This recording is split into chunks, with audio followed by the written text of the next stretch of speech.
Guru Ravidas Ji's greatness was examined by the god. He was the great saint of his time and preferred to live the life of a common man, whereas he was followed by the many rich kings and queens of that time, including other rich people, but he never accepted any wealthy offers. One day, Guru Ravidas Ji was examined by the god for the common man greediness within him. A philosopher came to the Guru Ravidas Ji and told him about the surprising aspects of a stone which was able to convert iron into gold. Guru Ravidas Ji was forced by that philosopher to take that stone and construct big buildings instead of simple hut, but Guru Ravidas Ji denied.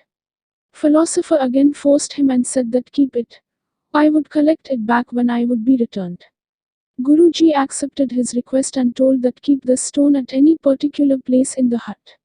Philosopher returned back after many years and saw that the stone was there as usual. Philosopher became very happy by the persistence of Guru Ravidas Ji and his distraction towards inwardly wealth. He took his precious stone, went away and disappeared. Guru Ravidas Ji always taught his disciples that never be greedy about wealth, it is not stable, instead work hard for earning livelihood.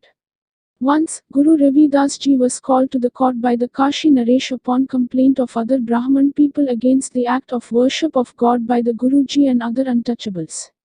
He was the person who made the process of worship easy by discarding all the unnecessary rituals.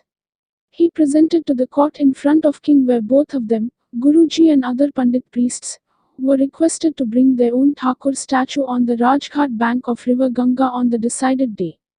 King had announced that if the statue of one would float he would be true worshipper, otherwise false. Both of them arrived to the Ganga river and started doing their act of challenge as announced by the king. Brahman brought small statue of Thakurji wrapped in cotton cloth, whereas Guruji brought statue of 40 kg made up of heavy weight square stone. There was a huge crowd of people at Rajghat bank of river Ganga to see the event in the presence of king.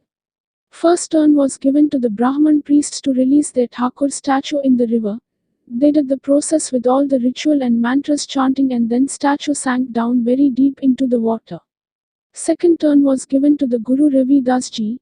He took the statue on his shoulder and gently placed into the water, which was started floating on the surface of water. After the complete process, it was decided that Brahman were false worshippers and Guruji was true worshipper.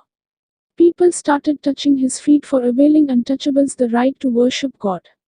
From then, Kashi Naresh and others, who were against Guruji, started following and honoring the Guruji. That most happiest and victorious event was recorded in the golden letters in the court for the future record.